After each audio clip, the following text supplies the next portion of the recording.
Over to YouTube now.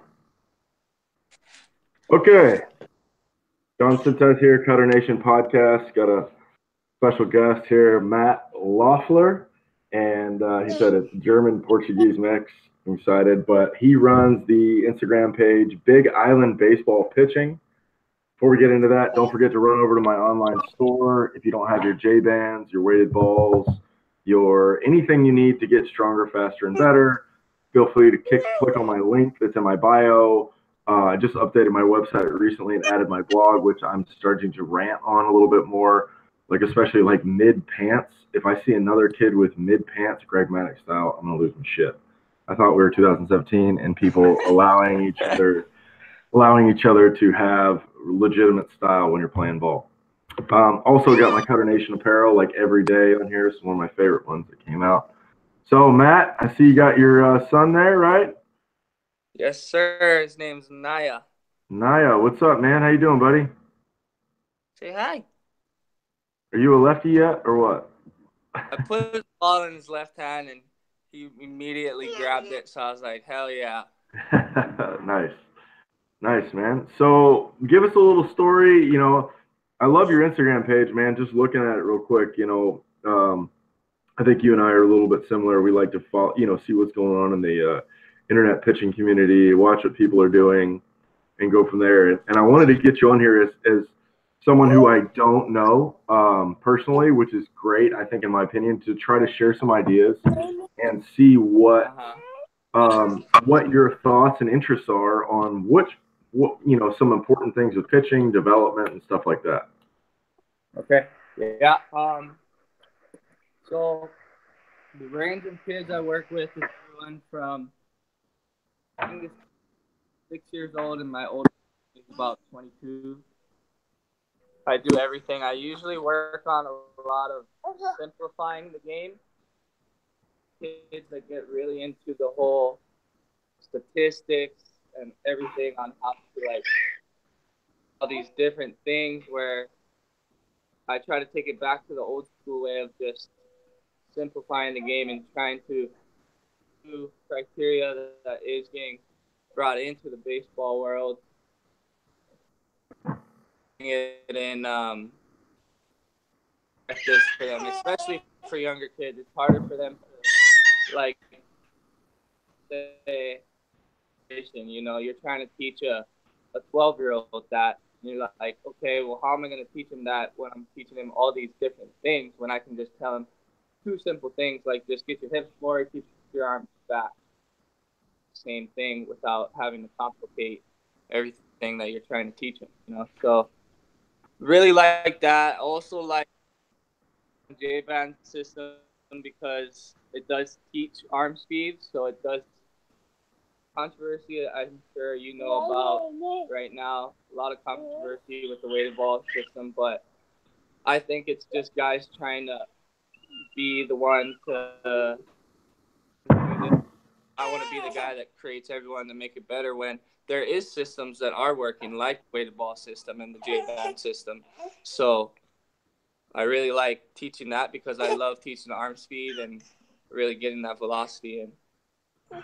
Yeah, that's for the people who follow me on there, I'm huge into weighted balls just because of what they've done for me and how much they've cleaned up my arm path and everything. And I think that the fear mongering that's going on the internet is just so, I think that if, obviously if you go out cold and grab a 2, 3, or 4 pound ball and throw it, not like you're supposed to, something's going to happen eventually. You know what I mean? I think it's the people that are going, not even, I wouldn't even say unsupervised, just not logically about going about like trying to get yourself better. I mean, they just go into it cold. Warm up system or anything before that. Exactly. Yeah. And I've had huge success with all my guys really. Even I get crap online all the time about 7-year-olds throwing weighted balls and everything, and my argument to them is like, look, he's not putting a 7-year-old or 8-year-old. I'm not putting a 2-pound ball in their hand. I might put a 14-ounce ball. And my argument to that dad is go, well, when you put a football in his hand, how much does that football weigh? Exactly. So like if I'm teaching you how to throw or be an athlete or what we're doing, which a lot of people think that, you know, the stuff that I do too is similar to that, where it's I can go either way. I can go scientific and biomechanics and everything, but I don't like to do that because your average high school kid or even any kid really has so much sensory overload of all the information going on in their life that they don't need some Johnny nobody to come over and be like, well, when you get 18 more degrees of external rotation on your throw, your ball speed and the flight will increase your RPMs on your baseball. Like that 12-year-old kid does not need anything to do with that, you know? Exactly. Yeah. That's what I So like. That's simplifying thing too. It's like, why are you trying to put all this crap into this kid's head when do what's been working and all this stuff and just simplifying it. yeah, I've got a 13-year-old that I saw recently, and his dad is really into that a lot. And we talk about that, and I try to talk to him. I'm like, hey, I know you want like, and the kid's got such a smooth motion, you know, but he's just a little. He's one of the common things you see when those kids from anywhere from 10 to 13, where they played so much, and the game is so easy at this smaller distance that he at least he sees the horizon of what's going to happen. As soon as this kid gets to 60, 90, he's going to need a lot more strength to be able to make that throw. And we're not even talking about throws, you know, off the mound. We're just talking about like, you know, if he's playing shortstop, he's got to make a 120-foot throw that's a ball in the hole, you know, and like, can you make that throw, then not make it look like a lollipop or bounce it, you know? Exactly. That's Yeah. where I think a lot of these kids don't throw enough. What do you think about that? Yeah, going into that, I actually work with I mean, obviously, you know, a lot of high school kids, they're not just pitchers. Nowadays, you're seeing a lot more of kids getting into the straight PO form. Still a lot of kids that are really good pitchers that are also middle infielders or outfielders. So, hey, don't eat that. So, he's in the trash can right now, so I'm trying to. So one of my kids, he was really like stuck right here, like for the longest time, like he was just infielder, just like this. And I'm like, dude, that's a completely different motion. Like when you're pitching, you got to be down, you got to be long, you got to be out. I got him into that, and then maybe like 4 months into it, he started just chucking it, and he finally got the feeling of that arm path and arm creating in the front side and everything. He came up to me one day. He was like, Coach, I made a play in the hole today, and I threw the ball, and it went straight through the zone to the first base from shortstop. And I was like, hell yeah. He was like, I've never done that before. I was like, well, that's that arm path and getting it. That's that arm velocity that you need to create, and it helps with being a pitcher. It helps you create your arm speed, you know, because you have to. It's one short explosion. Yeah. And, they're into another thing I like to preach is sprints. So baseball, all of baseball is short explosions. It's not a long distance boom, boom, boom, boom, boom. You're breathe, set, explode. When you're hitting, you breathe, set, explode. When you're fielding, it's breathe, set, explode to the ball, field, throw the ball. You know, it's short, fast motion. Yeah. That muscles that really kids need to create. And it's a little secret from Hawaii that I learned growing up is, so all my guys that are in high school, I have them throw from 65 to 70-foot bullpens. That is like creating a long toss program from the mound. In my sense of the words, it's just making them throw through the zone. So I have them throwing 65-foot bullpens, and then bullpen, I bring them up to 60, and they see the arm speed and the intention towards the plate even better, just because it's so much further, and they're throwing that intention from that far, you know, on a straight path and that downward angle. 50 or say 60. Sorry, I was working with a young kid yesterday, but 60, and they throw. It feels it's like, say you go from the big league mound and you go to the little league mound. You know, you're gonna have boards that strike. Totally agree. Totally agree. I've done that. I really like to preach to them. Yeah, I do what's called because you know everybody, even myself, you know, I was a big nerd in college. You know, like I don't know how I survived college with the, you know, when Call of Duty first came out on the Xbox, like Yeah. our whole team, man, our whole team just getting down 8-on-8, you know? And, Yeah.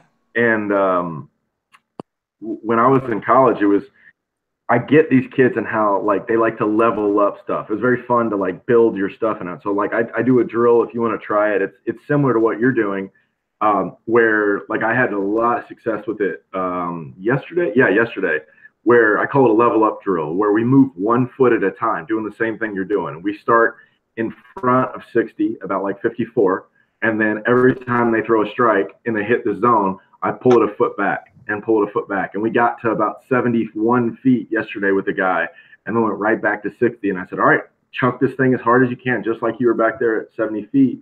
And then the kid was completely filling up the zone, you know, and it's every kid that I've ever worked with loves like, all right, level up. And they're like, okay. You know, everybody gets that competitive nature because I want kids to compete as well as, you know, do what they can. Exactly. Yeah, it's funny that you said that. Was one of my kids was having accuracy issues. So I sat on the ball, and there's a little medicine ball, and I sat on it, and I was like, "Okay, we're gonna start in front." So I started literally. He was a 9-year-old, so it wasn't too sketchy. Like sitting 20 feet in front of him, and he was throwing the ball like as hard as he can at me. And I was like, "I want you to try to break my chest every single time." So I was sitting there, and he was throwing it, and then I back up, and he was doing boom, boom, boom, boom. And then as I got closer, I went back, and then I went forward, and I got to, I think it's what the younger kids throw from. 46, I think. Yeah, something like that. Had him right there, and he was just spotting. I was like, there you go. That's the intent. So a lot of intent I like to preach. There's a lot of intent to the zone, you know? Yeah. Well, okay. So let me ask you this. Are there any techniques that you feel like help some of your kids get over maybe one of the biggest issues that I see with kids is translating the max intent, max effort to a game situation where they run into, you know, most of the time, because you know, literally, I'm sure you hear the same thing. Like we make money on just old, outdated, bad coaching phrases. For example, take a little off and throw a strike. Like anybody that has ever worked, you know what I mean?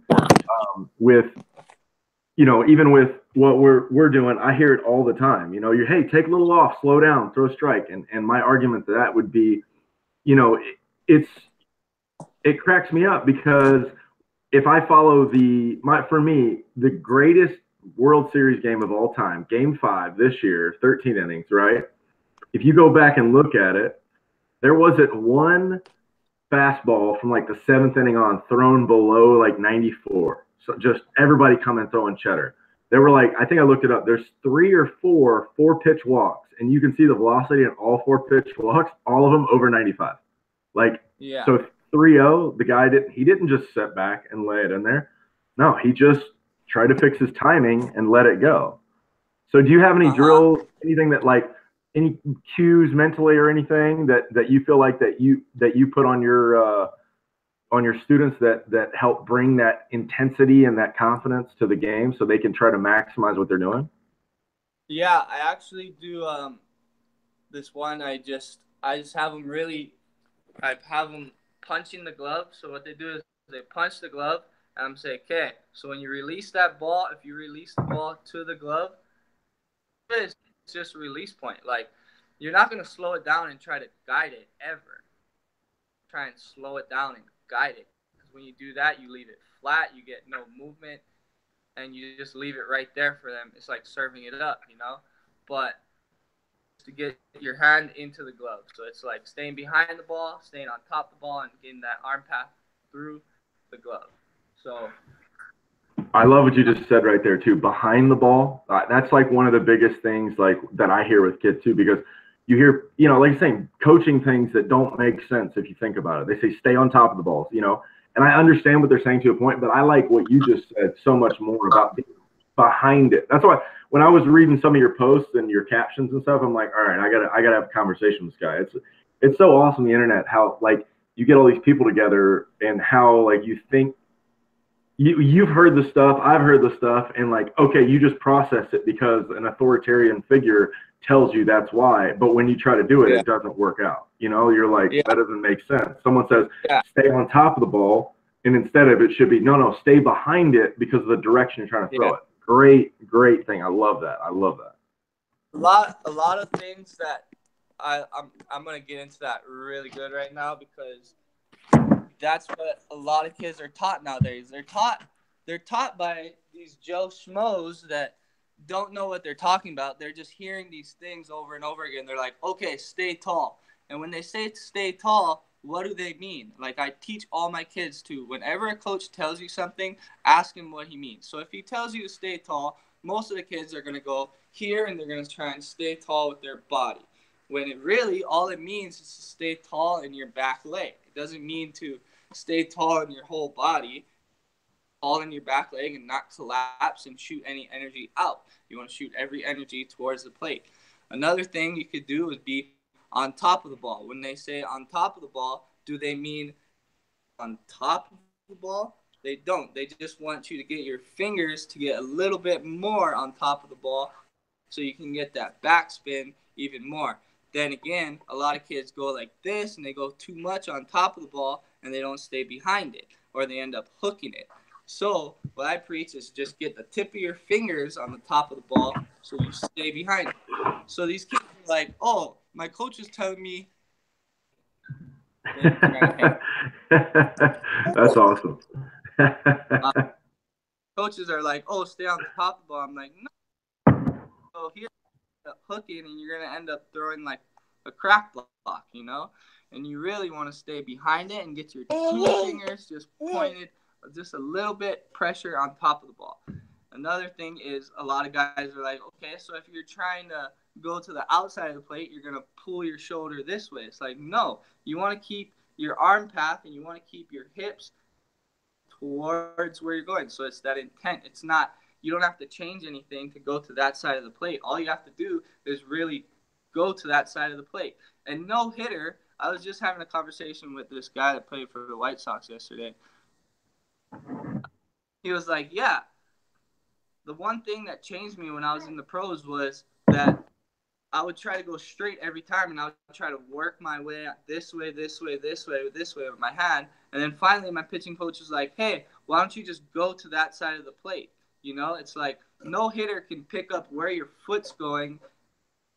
You know, if a hitter picks up your foot where it's going this much, they're not looking at the right spot, and they're not even going to hit the ball. Yeah, I totally agree. I tell people that all the time. Like, people talk about like how if you put the ball behind your butt, you know, where people are just talking about so much about hip to shoulder separation, and they're talking about, oh, you're going to give your pitch away. And I was like, you tell that to Pedro Martinez, Aroldis Chapman, all these guys who throw cheese, and every one of them, the ball goes behind their butt. You know, it's so funny. Like, I don't understand how we don't try to teach the kids what they're doing in the pros. And your only argument is that that's what they do in the big leagues. I'm like, well, isn't that what we should be like? If you're watching what these guys are doing in the big leagues, that's what we should be teaching these guys. You know, obviously there's isolated cases where maybe this guy's done this forever and it doesn't work, but a majority of the time, those guys do stuff because it works for them. So trying to find that one thing that helps the guy get out front, or, you know, something in that mindset, like, or even like you're saying, you know, driving, you know, even myself, you know, for what I'm kind of been moving through everything and things that I like that work for me, that's where I try to put myself in that kid situation. Or for what, you know, I try anything that I see new online, like the drill that you posted recently with the band, you know, the J band connected to the foot. I had just done that like a day before because I had a kid that I had two kids unlock their velo just on instead of thinking back leg and being strong, trying to think front foot pull. And that front foot pull really just opened up their hips and everything, got them rotating faster. And so I was like, you know what, I want to train this. And it was crazy. I was like, you know, it wasn't that I had just thought of it or something like that, but it was just so funny how in the same day that I hadn't even uploaded videos or anything yet, you post that video. I'm like, oh, this is beautiful. I love seeing I was like, there's another guy that's like that gets it. Like we're training Yeah. people. You know, obviously, you sometimes you got to throw stuff up against a wall with a guy until it sticks. Until you can figure out what that mental cue is to try to get him to go all the way through it. So yeah, that's great stuff. If you guys haven't seen that, go on his Instagram page and check it out. I was just thinking, I was like, hey, I need to make something that I can hook up to. Started it, I was like, okay, I want them to stay back. So I was like, I'm gonna try it on their back leg, and it wasn't working. They were just going like this, and I was like, it's trial and error. You try some stuff, doesn't work. And I was putting on their back leg just to keep them back, and that front side get out. And I was like, okay, well, how am I gonna let that front side get out with keeping their body back? So I was like, I'm gonna put bands on the front leg. So I was like, hell yeah. So I let them do that, and all of a sudden it opened up their hips, everything, and I was like, damn, right there. Yeah. So my initial intent was for it to get them to stay back and let that front foot get out first before it plants to that point of right when you're about to plant, the feeling of your hips wanting to come forward, that's when you stick that foot into the ground and then you explode forward. So that's what the intent was for that. What are you doing? Come here. You got to check out. So speaking of that, there's a page that I really like right now that just, I don't know who it is, but I'm definitely going to try to contact him. It's called Pitcher_philosophy. You need to check that guy out because same kind of thing. Like he's like, hey, can we stop doing this or start putting, he's the one that kind of, I wouldn't say he changed the way I was thinking about how we go about getting down the mound, but it definitely was interesting when I tried it on myself and tried it on some other guys, how much easier it was to get that front side and unlock that hip rotation like you were just talking about.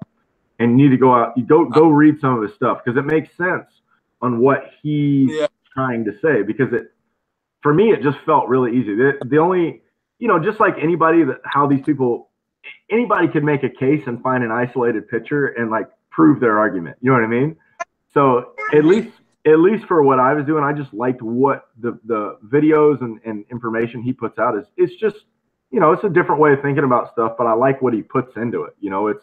It's definitely interesting and makes sense, at least for what he's pushing out. Obviously I've got some different ideas about some other things, but it really makes sense. I just like how everybody's trying to be transparent on stuff these days when pushing like, hey, like why are we like this guy, for same example, he even had a post where he's like, why are we not trying to train these younger guys like they do in the big leagues? I mean, I don't know if I played 4 years down in Mexico and played with a lot of Latin guys and I remember specifically, I don't remember his name, but I remember this one guy that I played with. He had 3 kids.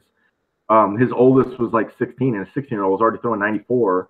And then he had his 12-year-old who was already throwing 88. And then I'm like, what? Like, what are you doing? And he's like, dude, he's like, we long toss softballs, and the softballs have nails in them because the softball's only 6.5 ounces.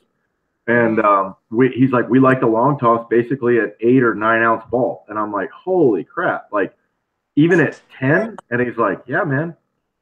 He's like, he goes, it makes it like it's what we do. We've done it forever, and so it's just so funny how this whole weighted ball thing, and even how I use weighted balls and how I use with my clients. Like some days I will use it as like a power day, but going into January and February right now, everything's just to warm up. Like it's to get the body unlocked and loosened up, ready to go, so we can get real work that's out all of I everything. do with guys. It's most of so they're starting to get into season. All I use it for is a warm up right now. It's just really getting that warm up, and then from there, maybe 3 or 4 different drills, like depending on their arm that day. Drills with the weighted ball stuff, and then from there they get into step behinds, and they really work on gaining that intent towards the plate and just staying in their legs, and then from there they're warmed up. By the time they're doing their step behinds, they're already super warm because they did all the bands, they did the trampoline stuff, they did the plyo balls, they did the weighted ball stuff, and they're ready to go. And so I have it's usually a full hour session. First 15 minutes is just a warm up. So they come early too, so they can get a 20-minute warm up. So it's like a big warm up, about a 30-minute pen, and then they do a 15-minute cool down. So that's another thing. There's a lot of pitchers nowadays, they forget to do the cool down, especially guys with pitching lessons. You know, usually pitching lessons, they're like, this guy's done with his bullpen, you're out of here, on to the next guy. If my lesson goes longer than an hour, I don't care. I'm setting the time, so I'm putting in all this effort to. You're gonna stay here and do your cool down until I tell you to leave. You know, it's not like, oh, my hour's up though, coach. Nope, keep going until you're finished. Yeah, I agree. I totally agree. What? Let me ask you this: What do you have like a particular post throwing that, like, just you don't have to go into the details of it, but like, what exactly, like, what are your cool down exercises? You know, do you do bands? Do you do reverse throws? Yeah, and then yeah, go ahead. Just like that, it's a lot of bands, a lot of reverse, and a lot of everything. I try to do whatever they did in the beginning. So the 15 minutes warm up, I try to do as much as I can to a point where it's kind of hard to do some stuff backwards, but I try to do it back that decelerator to strengthen that decelerator. So I do everything backwards. So a lot of backward tosses, again, arm stabilizing where they're stopping the ball on the trampoline. Band work, you know, band work is the best thing. And then I have them do treadmill in my facility. So I have them do second sprints. So a lot of kids, they're doing 90-foot sprints, but they're really only sprinting for 60 feet. That warm up, and then they sprint, and then they cool down at 90, you know? Yeah. Compared to 10-second sprint where the jog, and then once I say go, it's 10 seconds of straight sprinting, and then they jog again, and they get another 10 seconds, and then 10 of those, which really helps up and keep them going compared to where if they're doing a sprint on a field, they have limited space, so they can't really sprint for 10 seconds, you know, unless they're sprinting poles, which is what I did. I just do jog, sprint, poles. Like, those were the best. Yeah, I like those too. I would do left center to right center and then right center to left center when I was playing. That's the same thing that I would do. It would be like a jog to get to maybe 50% or so, and then try to sprint from there, from right center to left center, and then jog again. Yeah, I like that. I wish I had a treadmill in the facility too, but I'm the same way. I've got the post stuff, you know, and even then, like yesterday, I broke out the ladder and wanted to do more agility stuff where they did a ladder drill, a ladder drill into zigzag cone drills, and then followed by a straight sprint. So, yeah, that's good stuff. Okay. Yeah. Okay, go on. Sorry. No, that was it. Go ahead. Okay. Going into the ladder drills, I also have a sick warm-up drill with the ladders. I don't know if you've seen it before, but it's so they do the ladders with their feet, and then from there they do the same ladder exercises with their hands. So, oh, okay. Like in and outs like that, and then that's a really good warm up I found. Dang it, yeah, I think that brings like one of the biggest things that I think. So obviously we have strength and muscle development that a lot of these kids are missing out on. But I also think that just the general stability of the body is one of the biggest weaknesses of these kids. And I think that's why I like the ladder drill and a lot of these change of direction things, because it makes, the more when you follow, a lot of these guys online, really, I think the big picture that a lot of these people are missing, if you're going to generalize it, is you want to be the best athlete you can be. The joke running around, you probably heard, I heard all the time when I was in college, is pitchers aren't athletes, this and that, all you do is just throw. But meanwhile, if you think about how you're training, you're trying to be the most explosive, change in direction, rotational pitcher that you can. And then the more that you can be with so I've seen where there's a couple new stretches and stuff that I found that I tried to apply from a couple of these yoga poses that I'll show you after, that I don't want to put it out yet too, because I haven't quite mastered the feeling of it yet without, some manual manipulation. But it's just basically a lunge finishing rotation, but the end of your rotational degree is what I've seen with some of these guys that are staying healthy. I think, let me look this up because I don't want to be wrong on it, but I want to say I started looking at some of these guys. For example, like Josh Beckett, one of my favorite pitchers of all time. And I just looking at his innings and his career and, looking at his baseball reference, the guy, God, I mean, he just played for so long. I mean, look, 2001 to 2014. And, I want to say he was top, huge number in innings until his body just started wearing down. You could see that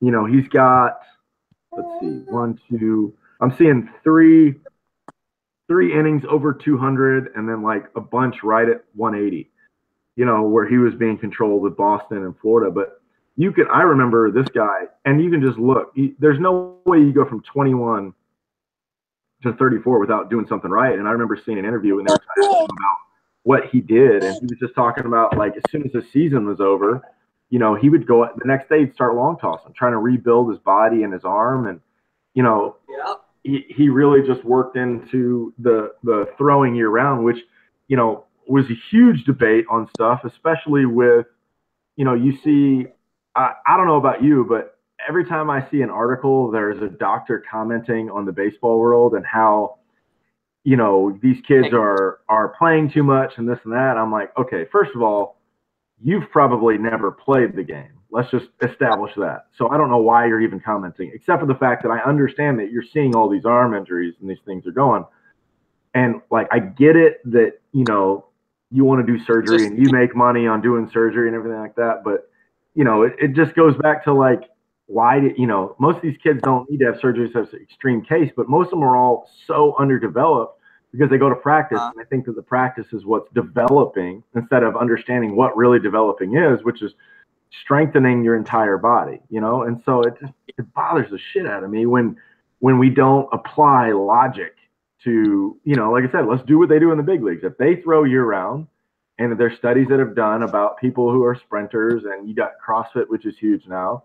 How come they can do all this stuff and train year round and do all this stuff, but apparently throwing a baseball, which in my opinion should never hurt after all the stuff that I've learned, but then you have these 10 through 12-year-olds who play 9 games in a weekend, and like, of course your arm's going to hurt. You aren't set up to play. Nobody's set up to play 9 games in a weekend, Yeah, no, I'm definitely a big person on throwing year round. I mean, baseball is the only sport that you can't take a certain amount of time off. Say you don't play football for 3 months. You go out there, you can throw a dime. You can still catch a ball. You can still run and catch a ball. You play basketball. You haven't played. You eating paper again? You play for 3 months. You can go out there and you can still shoot swishes like nothing, You don't play baseball for 3 months and you try to pick up a baseball and throw exactly how you threw 3 months ago, something's going to be different.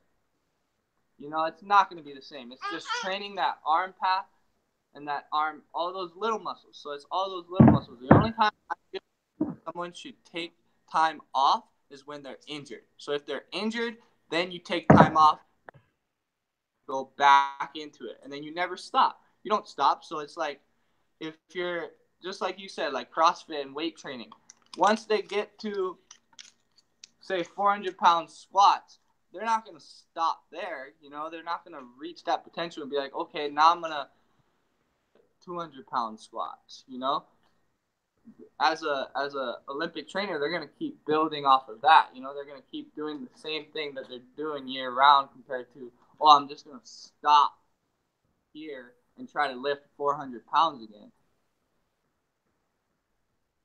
Yeah, I totally agree. I mean, the lack of logic and like understanding of and stuff is, the information's out there, but I can totally see how if, Joe Schmo dad is running into an issue because he is, he's on the internet and he's reading a million different articles instead of, Yeah. trying to assess what his kids, strength and potential level is, I mean, I think with year-round throwing, you need year-round training and year-round understanding of, how your kid feels. And, everybody wants their kid to make it to the big leagues, and just getting that potential and understanding what game you're playing, I believe is the best, easiest way to really understand it. And, don't limit the kid. He's not going to be a big leaguer at 12 and Right.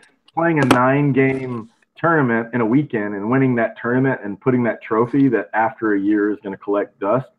That's not going to help. That trophy's not helping that kid make it to the big leagues. You know? Exactly. Yeah, and a lot of like I had an issue with maybe 3 months ago where he was playing in the tournament just like you said, and he played like 6 games and he pitched 4 of them, and Mm. it was like, and I was like, okay, like, are you sure you want to do this? Like, it's during summer, I get it. Give your body a chance to rest and then go back into it. Don't. So a lot of the problem with the coaches nowadays is they try to put pitchers in, but this guy did good yesterday. Let's put him in again. It's like, no, you gotta. It's like, when in the big leagues have you seen throw a 6 to 7 inning game and then the next day throw 3 to 4 innings? You Yeah. don't. You see him long tossing out there. You see him running. You see him sitting in the dugout with his jacket on. Even if it's hot out, he has his jacket on. All pitchers have their jackets on, even when it's hot. A lot of kids, they're like, oh, well, I threw yesterday. I feel good. And the coach is like, how do you feel today? It's like, oh, I feel good. I feel good because they all want to play. They all want to compete. They all want to win. So they're going to be like, yeah, put me in, and not knowing that the coach is really just going to hurt the kid. So Yeah. that's what Totally really. agree. Totally agree. Yeah, it's one of the big issues that I like. A lot of the kids that I work with, I try to educate the parents on the same thing. And look, if little Johnny throws more than 1 inning on Saturday, it is not conducive for him the next day to start and throw 8 innings. Like, Exactly. and people are like, no, well, it depends on the pitch count and this and that. I'm like, no, but 12-year-old tournament does not make you get to college. Let's just look at the big thing. Exactly. Like, let's look at this. Like if I go out or even go the other way, like let's go the other way where I got a kid messaging me and he's going, I threw a 10-pitch bullpen to get ready for my season. And I'm like, what? 10 pitches? Mm-hmm. Like, what did you get better? Well, my coach said we're trying to build into it. So next time we're going to do 15. I'm like, first of all, let's just talk about this. Did you even break a sweat? Like 10 pitches, like 10 pitches, what were they all just max effort? How did you feel? Like, could you have gone more? Yeah, I definitely could have gone more, but my coach didn't want to break the threshold. I'm like, so are you throwing a bullpen the next day? No, I have 4 days off. All right, I think you just wasted your time personally. Like, first of all, I hate bullpens because they're like, there's no competitive nature. I'm just competing against myself to a point, but there's not a batter trying to battle me. And so like, Exactly. I even myself, like I'm done playing. I think I'm not 100% sure, but in the same sense, like I at least go down on Sundays and pitch down in Tijuana and are able to face batters for 5, 6, 7 innings and able to just compete and enjoy the competition against somebody, which is fun. But it's a whole different thing when you're just throwing bullpens, which I'm sure you're used to it too. Like there's a couple ways you can create a competitive environment in a lesson situation, but it barely matches what really is going on when the lights are on. What I call. Exactly. Yeah. I mean, every single one of my bullpens I have, and starting off like before season, I have 50 in each bucket. So I have kids 75% fastball. So they're throwing 75% of them are fastballs, including their warm up ones. So off speeds. You know, another thing is people are like, oh, well, we're not gonna throw curveballs for the first half of the season. It's like, why don't you just limit the curveballs? You know, why don't you correct how to throw a curveball correctly, and instead of throw less curveballs and not even throw them at all, and then by the time season comes around, okay, now we're gonna throw 10 curveballs during the bullpen, but they put them in the game and their curveball is working. How much curveballs does that coach call for them? Yeah, he's just chucking deuces all day. He's like, he's just bringing it up. Two. It's like, fuck, let me throw a fastball here and there, you know? So what I do is I'll have them throw, like, even like the high school kids I work with, they're like, we're not throwing curveballs yet. I was like, well, why don't you guys just limit them? You know, throw about, so if you have a 30-pitch bullpen, well, why not throw 7 curveballs? You know, try to get that feel for it and throw it correctly compared to letting your elbow lead and then extending and then feeling all that tension in your elbow, when you can just work on staying in and getting that curve feeling and just minimizing it. Then you can work up to really snapping it off, and then say they're throwing, oh, we're going to throw curveballs at 75%, and then game time we're going to throw it at 100%, and we're going to fucking get hurt, you know? Yeah. That's basically what they're telling them. Yeah, I totally agree. I used to hate that in college, where we'd be like, all right, we're going to go fastballs only, and then we do live VP, and then we do fastball changeup. And I'm like, dude, I don't have my whole arsenal, you know? And you just feel vulnerable and exposed that you can't go out. I totally agree. Like, I do the same thing with my kids when we're trying to work on this stuff, and we're trying to do everything we can so to make ourselves better as a pitcher. And even for, you know, I don't know how you do your sequences, but like we go out, I have my guys try to practice their sequence when they're doing the stuff that's actually applicable, instead of being like fastball away, fastball in, curveball for a strike. Like, I'm trying to get guys to play tunnels on purpose from the beginning. Like, why do we throw inside? Like, that whole conversation never gets had. It's just, oh, because we have to throw inside because guys can't get extended. Well, if that's the case, I get it that you have to throw inside. Is it more that you have to throw inside, or is it the fact that you need to change speed and change location and keep this guy guessing? You know, if you come out and go fastball away. Yeah, what about the guys that like the inside pitch? You know, what about the guys that their hot spot is the inside pitch? Every batter's different, every pitcher's different, you know? Like, some people have a harder fastball, that way you can go inside on the guys with the slower bat. Like, there's also the scouting report. You got to look at the guys like, oh, well, this guy's like, okay, we're going to go fastballs away, fastballs inside, when you can have an intent to a certain batter. Like, okay, well, we're going to go fastball inside on this guy because he has a slow hand, you know? So compared to, oh, we're just going to go here. So, yeah, I feel you on that. Yeah, I mean, you know, there's some guys that, honestly, you know, you see it all the time. People like, you got to throw inside. And, you know, maybe that guy, when he throws inside, can't quite get the ball down, or doesn't know where to start it, or even better, like you were saying before, some guys, like, the first time I saw a Venezuelan dude step in the bucket for what I thought was wrong on purpose and then launch a ball, I went, wait, these guys are playing a different game. Like that, you see an American dude step in the bucket, everybody's going, whoa, you can't do that. That's terrible. That's awful. Meanwhile, I end up playing with this Venezuelan guy, and he's like, yeah, I do it all the time. People always try to cheat in. I'm a lefty. Everybody wants to come inside on me. That's what the Mexicans do down here. And I just step in the bucket and rip it off the wall. I'm like, okay, that makes sense. Like that totally makes sense now, you know? And you go back and watch videos like Manny Ramirez, Hanley, Miguel Cabrera, and people are like, no, you got to stay close. You got to stay close. And it's like, well, you know, I don't get it. Like, if you got to stay close, like I remember Cal Ripken literally talking about Miguel Cabrera, about how you have to stay close. And he literally like steps in the bucket and then hits a home run to right because he keeps his hands back, and he completely modified his language in his like whole diagnosis. He's like, look how Miguel Cabrera stays close. And I'm like, dude, his front foot is pointing at the shortstop, and just because he's strong and flexible, everything stays there. And then he basically flicks it, and because you're using big league wood and big league baseballs, and this pitcher's throwing 97, and it runs over the middle of the plate. It's not even outside black like it should have been. Basically perfect storm, and he just caught it on the barrel, and it went out. You know, people are like, he's the best oppo hitter. I'm like, I don't think he tries to go as oppo as you guys think he does. I think that he just tries to swing and stay through it. And when he stays through it, because he has good barrel lag, it creates that spin, and then it fades to right. It doesn't drive to right.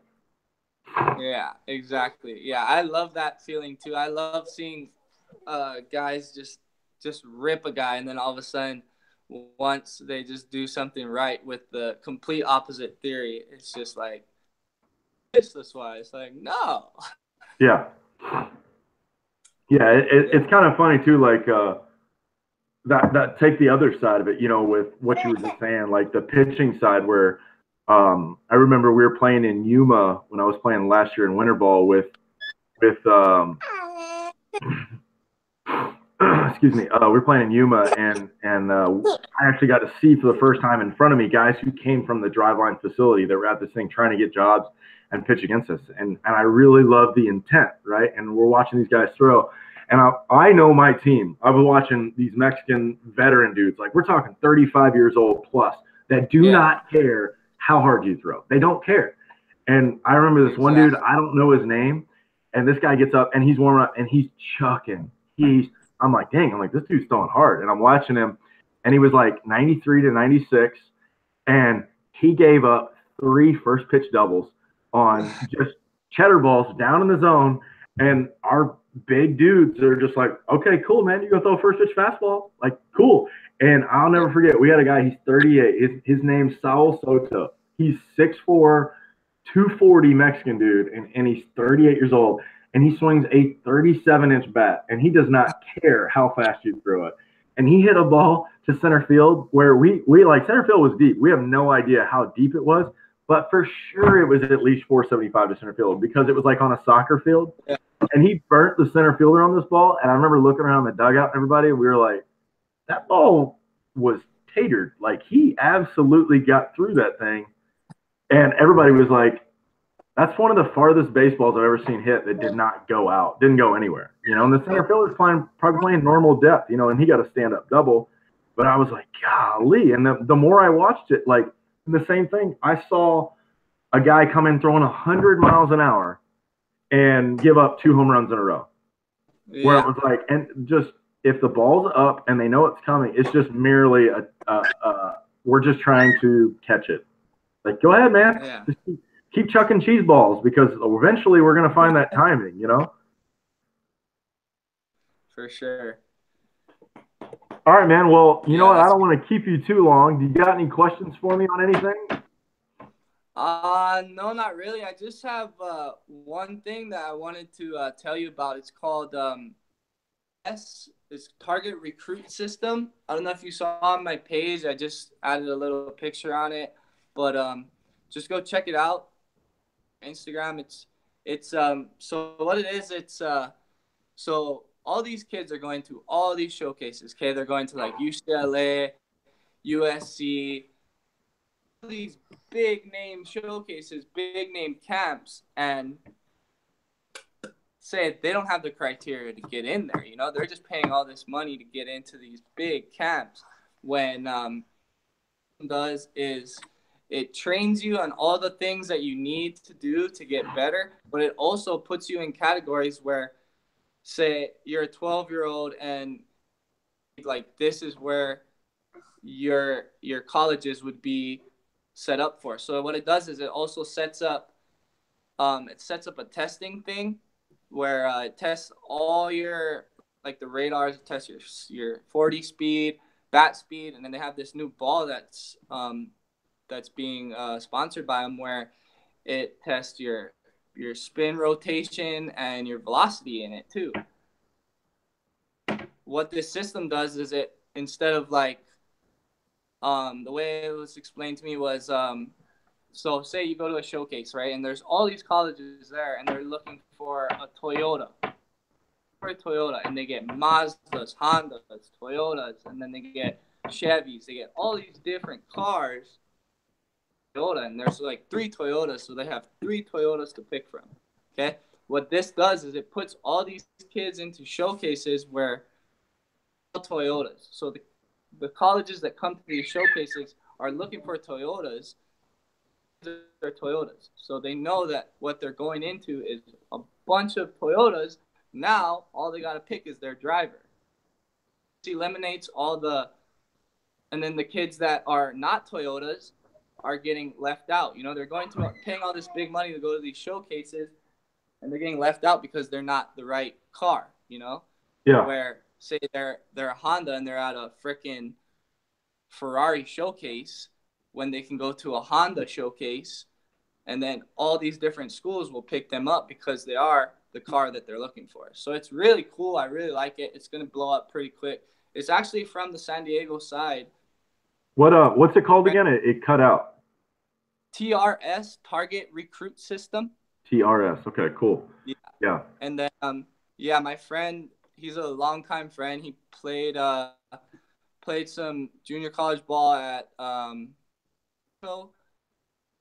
and then he went somewhere else after that. But he actually coached at Cuesta State last year. But he's a San Diego native. But he actually about maybe this last year. But it's gonna blow up and it's gonna be really good. But I'd like to get in with you on it and just really talk to you more about that later on. But it really will help out kids that want to play, like continue to play, and they're not getting the right opportunities by the right schools. So yeah, that's kind of like what I preach to everybody too. Is like you got to know what game you're playing. If you don't know what game you're playing and able to be honest with your eval, that's why I think like understanding how fast you're throwing or how fast the ball's coming off the bat or how fast you're running and training the tool side of stuff and not so much worried about hitting. Like I tell people all the time, like honestly, nobody cares if you hit 500 for the weekend. Nobody cares because if you're 5 for 10 with 5 singles, like they don't care. They just don't. Nobody looks at your batting average. You know, they look at your doubles, your home runs, like the dominating stats of the game. So yeah, we'll talk about it a little bit later. So all right, Matt, well tell everybody where they can find you. Like how can they connect? What's your deal? And then we'll sign off from here. So you can find me on my Instagram. It's Big Island Baseball _ Pitching Academy. I think it's _ It might not be. Don't quote me. But it's on there. Everything's on there. If anything, just look for Big Island Baseball. And then I will be having a website made soon. The information's in there. We're also going to be doing camps from New Mexico. It's located in Las Cruces, New Mexico. So we're in New Mexico State. And then we'll also be doing camps in Arizona side and Colorado side, maybe even California soon. Island Baseball, but I know they are doing camps already with the TRS system in the California side. But yeah, that's the information right there. Okay. Well, Matt, dude, it was a pleasure, man. It's like I said, it's always nice to meet new people that understand like development and the baseball side and the struggle of like dealing with this stuff in the baseball world as well as the internet baseball world. So I appreciate it. We'll definitely do this again. I've got a good idea about I want to get a bunch of these guys like you and some of the other guys that I've had on here all together in one big round table and just talk some of these ideas and just see, use it as a community resource for people that, or follow the show and understand everything from there. So thanks again. I appreciate it. Go check him out. Big Island _ pitching on Instagram. DM him, he said.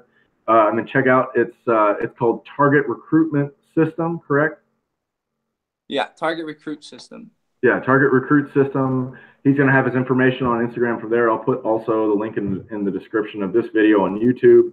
Don't forget to subscribe to the channel, like it, go follow him on Big Island _ pitching. And if you guys got anything else, let us know. Don't forget, check out hats, shirts, J-bands, weighted balls, flush bands, PowerCore 360, anything you need, all on my website, plus the blog, and I will be ranting on there soon.